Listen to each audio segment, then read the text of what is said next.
السلام عليكم ورحمة الله وبركاته.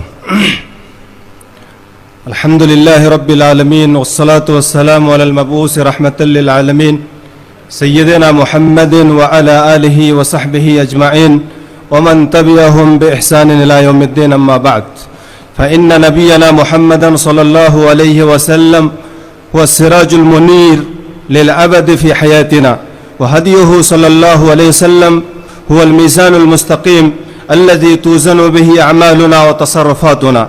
جعله الله أسوة حسنة لكل من أراد الفوز والسعادة في الدنيا والآخرة. قال تعالى: لقد كان لكم في رسول الله أسوة حسنة لمن كان يرجو الله واليوم الآخر وذكر الله كثيرا. فما كان من أعمالنا وتصرفاتنا موافقا لهديه وسلوكه عليه الصلاة والسلام فهو المقبول، وما كان غير ذلك فهو المردود. يقول سفيان بن عيينة رحمه الله: إن رسول الله صلى الله عليه وسلم هو الميزان الأكبر، فعليه تعرض الأشياء على خلقه وسيرته وهديه، فما وافقها فهو الحق وما خالفها فهو الباطل. ومن هنا تأتي أهمية دراسة هدي النبي صلى الله عليه وسلم في التعايش مع الآخرين، وهذا هو الموضوع الذي اختارته لي اللجنة العلمية المباركة المؤقرة بالملتقى. أسأل الله سبحانه والتوفيق لتوضيحه وبيانه، إنه هو الموفق والمستعان. وأشكر القائمين على هذا الملتقى المبارك وجميع منسوبيه على إيتاء الفرصة لي للمشاركة والاستفادة، جزاهم المولى خير الجزاء. إخوتي الكرام، من المعلوم لدى الجميع أن نبينا محمدا صلى الله عليه وسلم أقام بمكة ثم بالمدينة بعد أن هاجر إليها، وقد تعايش النبي صلى الله عليه وسلم في هذين المقامين مع المشركين وغيره من أصحاب من الملل والنحل، وكذلك تعايش أصحابه صلى الله عليه وسلم في زمنه في غير هذين المقامين مع أقوام آخرين بأمره صلى الله عليه وسلم. والمستلهم لهديه صلى الله عليه وسلم في التعايش مع الآخرين يجد 4 نماذج رئيسية لذلك، وهي: أولا نموذج مكة. كانت مكة في مهد الدعوة الإسلامية تحت سيطرة المشركين من قريش، يغلب على سكانها عبادة الأوثان وممارسة رذيلة من بغاء وشرب خمر وارتكاب الفواحش، وكانت الأخلاق أيضا في عمومها متدنية، فكان القوي يطغى على الضعيف، وكان السيد يقهر على من تحت يديه من عبيد وإماء ولا يحترم إنسانيتهم. وقد عاش النبي صلى الله عليه وسلم وأصحابه في هذا الوسط قبل البعثة وبعدها وأثناء نزول الوحي.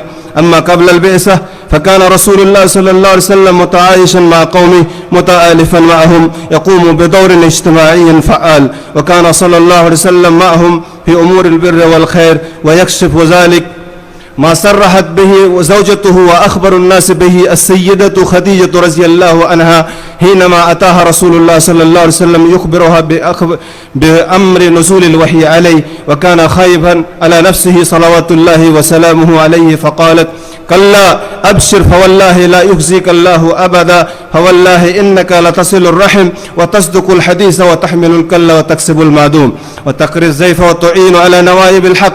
وقول النبي صلى الله عليه وسلم عن حلف الفضول: لقد شهدت في دار عبد الله بن جدعان حلفا ما يحب أن لي به حمر النعم، ولو أدعى به في الإسلام لعجبت.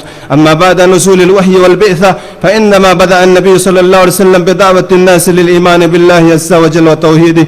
قامت قريش ضده واتهمته بأصناف من التهم، ووثبت كل قبيلة على من فيها من المسلمين، واشتد البلاء على المسلمين وأزمة الفتنة وزلزلوا زلزالا شديدا. ومع هذا كله لم يرفض النبي صلى الله عليه وسلم التعايش مع المشركين، بل صبر عليهم ولم يهجرهم، وهكذا ربى أصحابه وكان يأمرهم على الدوام بالصبر والتحمل، فلم يصدر منهم تجاه الآخرين ما يشين بمبادئ التعايش السلمي بين الأقوام، أو يكون ذلك من قبيل العنف والتطرف وإراقة الدماء للمعصومين.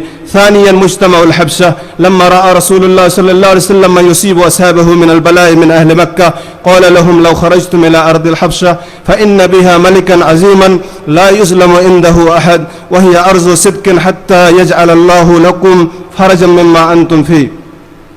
فهاجر أصحابه صلى الله عليه وسلم مهتدين بهديه ومستنين بسنته، فتعايشوا مع أهل الحبشة متآلفين في أمور الخير والبر غير مصطدمين بهم في حال من الأحوال.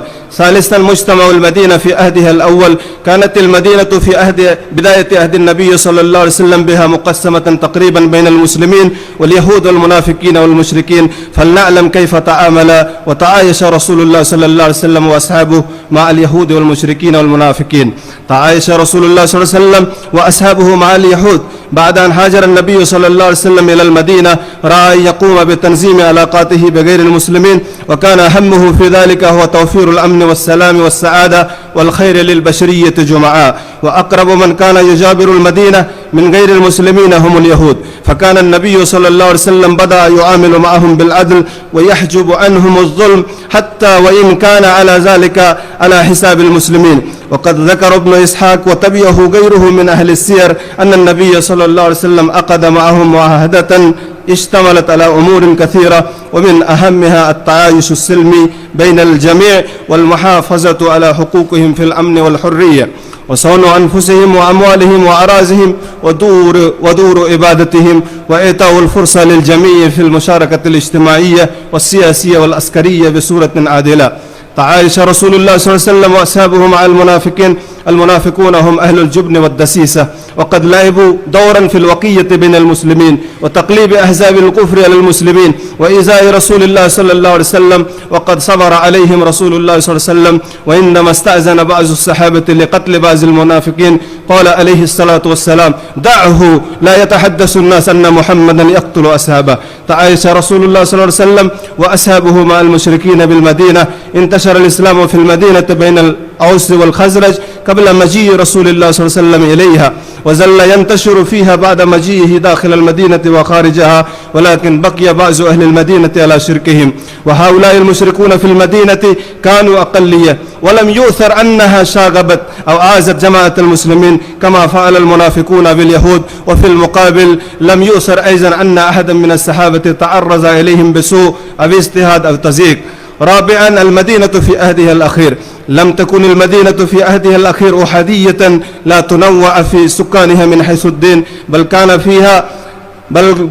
فيها اليهود وغيرهم من غير المسلمين يبيعون ويتاجرون ويعيشون بسلام وأمان. وكان النبي صلى الله عليه وسلم يحسن جوارهم ويعود مرضاهم، وهذا أمر ثابت يدل عليه كثير من الروايات الحديثية والتاريخية، منها حديث عائشة رضي الله عنها أنها قالت: توفي رسول الله صلى الله عليه وسلم ودره مرهونة عند يهودي ب30 ساعة من شعير. وفي حديث أنس رضي الله عنه أنه قال: كان غلام يهودي يخدم النبي صلى الله عليه وسلم فمرض، فأتاه النبي صلى الله عليه وسلم يعوده، فقعد عند رأسه فقال له: أسلم. فنظر إلى أبيه وهو عنده فقال له: أتي أبا القاسم. فأسلم، فخرج النبي صلى الله عليه وسلم وهو يقول: الحمد لله الذي أنقذه من النار. هذه هي بعض النماذج لهدي النبي صلى الله عليه وسلم في التعايش مع الآخرين، ولا شك أنها صالحة للاستفادة منها لكل مسلم حسب حاله وظروفه، وأن بعضها لم ينسخ بعضا بل تنزل أحكامها بحسب الحال، ولا يخرج بقاء المسلم في مجتمعه في الغالب عن هذه السورة المذكورة. فيجب علينا أن نعرف حقائق هذه النماذج ونستفيد من هدي النبي صلى الله عليه وسلم وسيرته على كل حال. والحمد لله أولا وآخرا، وصلى الله على النبي الأمين وعلى آله وصحبه أجمعين، وآخر دعوانا الحمد لله رب العالمين. السلام عليكم.